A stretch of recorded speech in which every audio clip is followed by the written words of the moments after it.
अज्ञानी ही बने रहेंगे हमेशा। और अज्ञान ही सबसे बड़ा हमारे लिए अभिशाप होता है।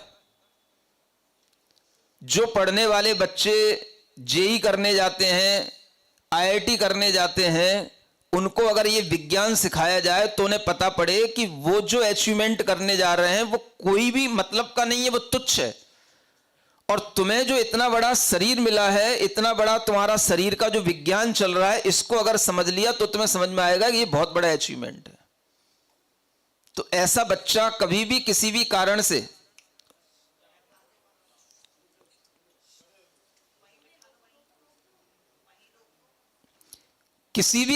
कभी भी वो सुसाइड करने की भावना नहीं करेगा। मां तब तो बहुत खुश हो जाती है, 99% आ गए बच्चे के, अब कहां जाना है? तो एलन कोटा से पहले नीचे तो कोई बात हो ही नहीं सकती है। अब वहां जाने के बाद में जब वो भीड़ में घुसेगा बच्चा, तब उसके ऊपर जो प्रेशर पड़ेगा, अब वहां पर फाइट करेगा। और जब वो देखेगा कि अब यहां पर फाइट करना, यहां का कंपटीशन तो बहुत ही ज्यादा डिफिकल्ट है, 1 साल में नहीं हुआ, और अगर कहीं उसे लगने लगा कि ये नहीं हो पाएगा तो घर जाऊं तो वापस कैसे जाऊं, मां क्या कहेगी, पिता क्या कहेंगे, हमारे ऊपर इतना विश्वास किया, और यहां 1 साल में हो नहीं रहा है, 2 साल में भी नहीं हो पा रहा है, पैसा खर्च हो रहा है, घर का प्रेशर आ रहा है। अब आ तो गए थे 99% एक बार, लेकिन अब जिंदगी भर ही आते रहेंगे, ये तो पता नहीं था। तो दिमाग माता पिता का इतनी जल्दी हाई लेवल पर पहुंचता है कि वो अपने बच्चे को सीधा अंतरिक्ष में पहुंचाना चाहते हैं। सीधा स्पेस साइंस पढ़ेगा बेटा, कुछ नहीं पढ़ेगा। समझ आ रहा?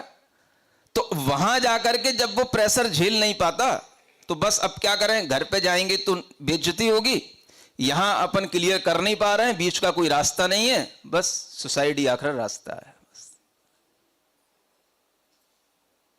तो ये सीख रहे हैं बच्चे, ये कर रहे हैं। ये 99 आ जाना, 99.9 भी आ जाना, इनको इतनी वैल्यू नहीं देना चाहिए कि बच्चा अपनी जिंदगी ही समाप्त कर बैठे। तब आपने क्या किया? उसने इतना बड़ा पंचेंद्रीय जीवन प्राप्त किया होगा पिछले कर्म के फल से, जैन कुल में प्राप्त किया होगा तो कितना और उसका पुण्य रहा होगा। उच्च कुल में जन्म लेने के बाद में आपने उसको 20 वर्ष में मरने के लिए मजबूर कर दिया। किसके कारण से? सिर्फ और सिर्फ पढ़ाई के कारण से ना। अगर वो कोई नहीं भी पढ़ता तो क्या जीवन नहीं चलता उसका? अगर उसके पास बुद्धि होती तो क्या कुछ ना कुछ काम नहीं करता? क्या और दूसरी साइट्स पर और दूसरी स्ट्रीम पे कोई काम नहीं मिलते क्या? तो हमें जीवन कभी महत्वपूर्ण नहीं दिखता, हमें दिखता है सिर्फ यह सोसाइटी का प्रेशर, फैमिली का प्रेशर, स्टेटस दिखता है महत्वपूर्ण, हमें अपना जीवन कभी महत्वपूर्ण नहीं दिखता। तो आपने उस बच्चे के साथ न्याय किया कि अन्याय किया? ये कोई नहीं समझना चाहता। उसका एक शिकार मैं भी हूं, मैं बता रहा हूं आपको, भुक्तभोगी हूं मैं। हां, 12th में उस समय की बात बता रहा हूं जब 60% से एबव मार्क्स आना अपने आप में बहुत बड़ी अचीवमेंट होती थी। हाँ, यूपी की बात बता रहा हूं। हाँ, जो लोग यूपी के हैं वो जानते हैं इस बात को। हाँ, यूपी बोर्ड सबसे टफ होता, 60% से एबव आ गए, उछलते थे घर वाले। हाँ, और वही हुआ, 12th में 60% से एबव आ गए, अब तो बेटा कहां जाएगा? तो लखनऊ जाएगा। तो सीधा लखनऊ भेजा बेटे को, वहां पढ़ेगा, नवाब बनेगा। तो मैं भुक्तभोगी हूं इस चीज का, यानी इससे नीचे कुछ दिखता ही नहीं घर वालों को। यही हर बच्चे के साथ हो रहा है, आज भी हो रहा है। ये आईआईटी की पूरी जो ये कंपनियां हैं, इनमें एंट्री लेना अपने आप में एक स्टेटस सिंबल बन गया है। बस एंट्री ले लो, बस एंट्री लेने के बाद में कितनी मगजमारी करो, किस तरीके से 5 साल पूरे करो और उसके बाद जॉब के लिए कितनी मारामारी करो और कितने की जॉब के लिए कितना परिश्रम करो, ये सब बाद में समझ में आता है बच्चों को, लेकिन वो एक मजबूरी बन जाती कि अब ये करना ही है, क्योंकि नहीं करेंगे तो कोई दूसरा रास्ता है नहीं है। और एंट्री होने के बाद में फिर उसकी कोई वैल्यू नहीं है। वहां इतनी भीड़ है कि जितनी भीड़ यहां पर बीए में, एमए में होती है, वैसी भीड़ बिल्कुल वहां पर बीटेक, एमटेक में है। बने रहो तुम इंजीनियर, एक 50,000 रुपए की जॉब अगर तुम्हें मिल जाए तो बहुत बड़ी किस्मत समझ लेना, और लाखों खर्च कर डाले तुमने। तो ये जो सबसे बड़ा प्रेशर क्रिएट हो रहा है, इसमें कोई लाइफ आगे नहीं दिखती, लेकिन सबसे पहला एक अट्रैक्शन ये दिखता है, बस बेटा IITian है। और भी कुछ उसके साथ हो सकता है, और भी कुछ आगे की जिंदगी अच्छी हो सकती है कि क्या केवल एक इंजीनियर बनने के साथ साथ केवल जॉब करना ही जिंदगी का एक मकसद होता है क्या? तो और तो कुछ दिमाग चलता ही नहीं, जैसे दुनिया में और कोई काम बचे ही नहीं सिवाय इंजीनियरिंग के। तो सारी भीड़ इसी IIT सेक्टरों में लगी हुई है। इस तरह की जो हमारे अंदर मानसिकता बनी हुई है, इसका एक ही कारण है कि हम अपनी लाइफ की इंपॉर्टेंस नहीं समझते, और उसके पीछे जो जैन साइंस हमें बता रही है कि हम अपने आप में हैं, यह भी हमारा एक बहुत बड़ा अचीवमेंट है कि हम यहां खड़े हैं। इसके आगे सब चीजें तुच्छ हैं। ये अगर दिमाग में रख करके हम आगे बढ़ें तो हम आगे बढ़ते हुए भी कभी भी अपने आप में परेशान नहीं होंगे, और नहीं भी बढ़ पाए तो कभी सुसाइड जैसे कृत्य नहीं करेंगे। तो बच्चों को सबसे पहले यह सिखाना चाहिए, 6 डाला की पहली डाल। जिन भी बच्चों को 12th के बाद में कहीं बाहर भेजना है, उससे पहले कहो कि 6 डाला की पहली ढाल पहले सुन लो, उसके बाद तुम्हें जहां जाना है वहां जाना। पहले जैनिज्म की बेसिक नॉलेज ये इससे पहले अपने अंदर ले आओ, सिर्फ एक ढाल पढ़ लो, फिर जब तुम्हें कभी फुर्सत मिल जाए तो दूसरी ढाल पढ़ लेना। जब तुम पूरी पढ़ाई कर लो, जॉब लग जाए, तब दूसरी ढाल पढ़ लेना। सम्यक दर्शन की बात बाद में कर लेंगे।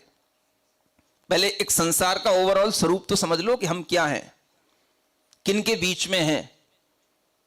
अगर सोचो, हम अनंतानंत जीवों के बीच में, निगोद जीव कितने होते हैं? देखो, एक सोचने की बात है। अनंत जीवों के बीच में हम एक पंचेंद्रीय जीव हैं। समझो हमारी वैल्यू है कि नहीं? आखिर आपको यही तो देखना है ना, हमें बहुत से लोगों के बीच में हमारी क्या वैल्यू है, हम क्या हैं। असंख्यात पृथ्वी का एक जीव है, असंख्यात जल का एक जीव है, असंख्यात अग्नि का एक जीव है, असंख्यात वायु का एक जीव है, और अनंत वनस्पति का एक जीव है। उसके बाद असंख्यात द्विइंद्रिय जीव है, असंख्यात 3 इंद्रिय जीव है, असंख्यात 4 इंद्रिय जीव है, असंख्यात असंगी पंचेंद्रिय जीव है, और असंख्यात संगी पंचेंद्रिय जीव है। उन सबके बीच में मैं संगी पंचेंद्रिय मनुष्य हूं, उन सबसे बढ़कर के। ये मेरा सबसे बड़ा अचीवमेंट है।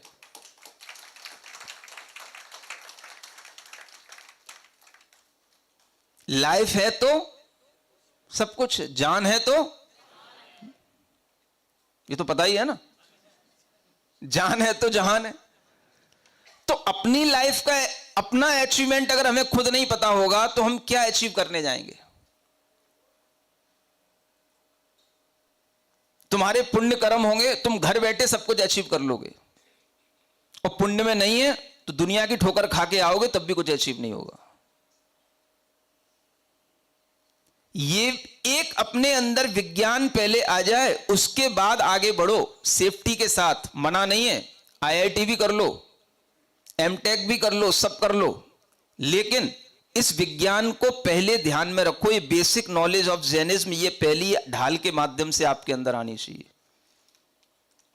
कि हमारे पास अपना अचीवमेंट बहुत बड़ा है। बाकी तो अब ये मनुष्यों की भीड़ में हम आगे बढ़ रहे हैं, तो भीड़ में कुछ भी हो सकता है, लेकिन हमें भीड़ में अपने को खोना नहीं है, अपने को मिटाना नहीं है। ये बात अगर समझ में आएगी तो इसी विज्ञान से समझ में आएगी। लब्धि अपर्याप्तक मनुष्य भी हमारे शरीर में जन्म ले रहे हैं, उन्हें एक श्वास के 18वें भाग में जन्म मरण हो रहा है। हम क्या कर सकते हैं? और हम मनुष्य हैं। तो ये ज्ञान हमारी इंपॉर्टेंस को बढ़ाएगा, ये ज्ञान हमें बताएगा कि हमारी वैल्यू, हमारी ह्यूमन लाइफ की कितनी वैल्यू है। ना कि आपको आईआईटी के कोर्स करने से आपकी वैल्यू बढ़ जाएगी। वैल्यू तो इस दुनिया में किसी की है ही नहीं। जहां पर इतने हजारों लाखों लोगों के ढेर लगे हुए हैं, वहां पर क्या आपकी वैल्यू होगी? नहीं समझ में आया? वैल्यू तो कब बनती है? जब उनमें कोई शिरोमणि बनोगे तब वैल्यू होगी है? तो ये अपने दिमाग में आना चाहिए कि ये सब जीवों का जो क्लासिफिकेशन है, ये इनके बीच में आज हमें ये अचीवमेंट मिला है। जब हमें समझ आई तो सबसे पहले हमें ये पढ़ना चाहिए, उसके बाद में फिर आप पढ़िए अपनी साइंस। जो मिल जाए सो ठीक है, नहीं मिल जाए तो हमारे पास जैन साइंस तो है। आई am happy.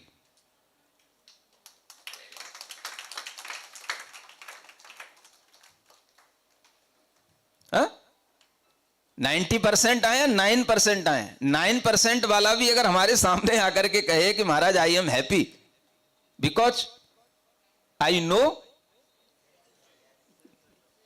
Basic knowledge of Jainism through नई छेड़ाला, तब सब